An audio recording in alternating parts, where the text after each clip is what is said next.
Karibu kwenye chaneli yetu Jifunze Welding. Kama una ndoto ya kuanzisha workshop ya kisasa ya welding au tayari una workshop na unataka kuiboresha, basi video hii ni kwa ajili yako.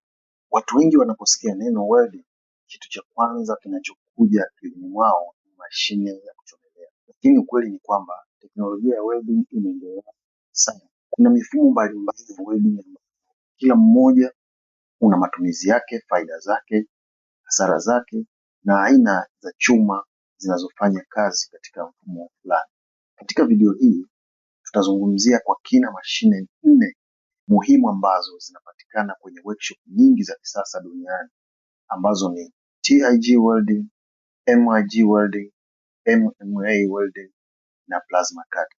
Tutachambua jinsi zinavyofanya kazi, chuma zinazoweza kuchomelewa, faida zake, hasara zake na ni ipi inayofaa zaidi kwa aina tofauti za biashara.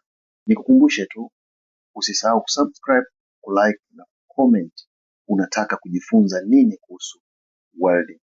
Tuanze na TIG welding. TIG ni kifupi cha Tungsten Inert Gas Welding. Hii ni moja ya teknolojia za hali ya juu zaidi katika sekta ya welding. Mfumo huu hutumia electrode ya tungsten ambayo haiyeyuki wakati wa kuchomelea, huku gesi maalum ya argon ikitumika kulinda eneo la welding dhidi ya hewa ya kawaida. TIG welding inajulikana kwa kutoa weld safi, nzuri kwa macho na yenye ubora wa hali za juu. Kwa sababu hiyo ndio sababu kubwa inayofanya itumike sana kwenye viwanda vya magari, viwanda vya chakula, mabomba ya pressure, bidhaa za stainless steel na kazi za aluminium. TIG welding huchomelea aluminium, stainless steel, mild steel, copper, brass, titanium na baadhi ya alloy nyingine za chuma. Kama unataka kutengeneza madirisha ya aluminium ya kisasa, milango ya aluminium, handrails za stainless steel au tenki la maji la stainless steel, TIG ndio chaguo bora zaidi. Faida za kuwa na TIG welding ni ubora wa welding. Weldi zinazotengenezwa kwa TIG huwa safi sana kiasi kwamba mara nyingi hazihitaji kusafishwa sana baada ya kazi kukamilika. Zina nguvu kubwa na muonekano wa kitaalamu zaidi. Hasara yake ni kwamba ni mfumo unaohitaji ujuzi zaidi kubwa kuliko mifumo mingine yote. Pia kasi yake ya kuchomelea ni ndogo, hivyo kazi kubwa inaweza kuchukua muda mrefu zaidi. Na gharama za mashine na vifaa vyake pia huwa juu zaidi kuliko MMA. Tuangalie mfumo mwingine ambao unaitwa MIG welding. MIG welding ni kifupi cha Metal Inert Gas Welding. Mfumo huu hutumia waya maalum unaotoka moja kwa moja kwenye mashine na kuyeyuka wakati wa kuchomelea.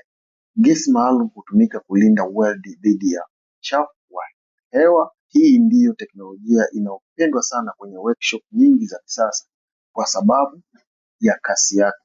MIG welding inaweza kutumika kuchomelea mild steel, stainless steel, aluminium na baadhi ya metal nyingine kulingana na aina ya waya unaotumika. Kwa mfano, unazalisha mageti mengi kwa siku, madirisha ya chuma, frame za mashine, mabanda ya biashara au kemo, MIG unaweza kuongeza uzalishaji wako kwa kiwango kikubwa sana. Faida ya MIG ni kasi. Fundi unaweza kufanya kazi kwa haraka sana ukilinganisha na TIG au MMA. Ni rahisi kujifunza kwa fundi mpya. Weldi zake huwa safi na zinaonekana vizuri. Hata hivyo, MIG ina hasara zake pia. Inahitaji gesi maalum ambayo huongeza gharama za uendeshaji.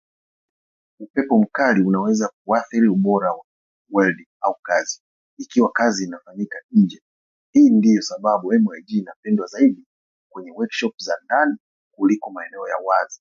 Tukija kwenye MMA welding, hii ndiyo teknolojia inayojulikana zaidi kwa mafundi wengi Tanzania.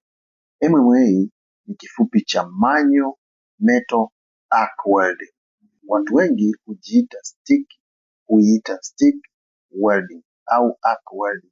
Mfumo huu hutumia electrode zinazojulikana kama welding rods au vijiti vya welding. MMA welding inaweza kuchomelea mild steel, carbon steel, structural steel na baadhi ya stainless steel, metal au chuma nyingine kulingana na aina ya electrode inayotumika. Hii ndiyo mashine utakayoikuta kwenye maeneo mengi ya ujenzi, workshop ndogo na hata viwandani. Faida kubwa ya MMA ni urahisi wake.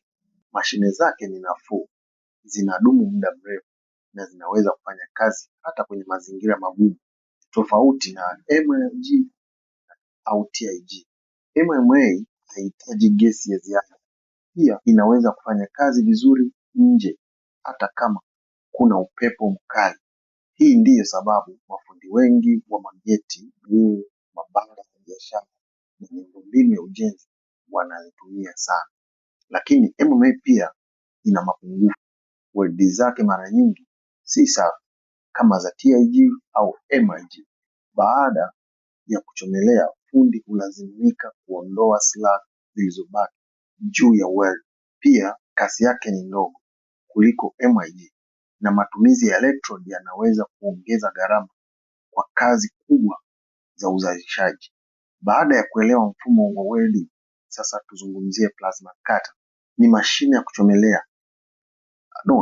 Hii si mashine ya kuchomelea, bali ni mashine ya kukata metal au chuma kwa kutumia plasma yenye joto kali sana.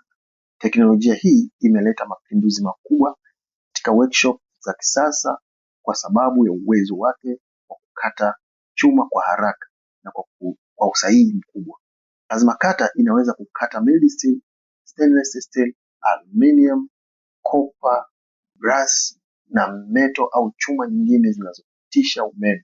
Kwa mfano, kama unataka kutengeneza design za kisasa za mageti, mapambo ya chuma, sign za biashara, sehemu za mashine, plasma cutter inaweza kufanya kazi ambayo zamani ilichukua masaa mengi kutumia grinder.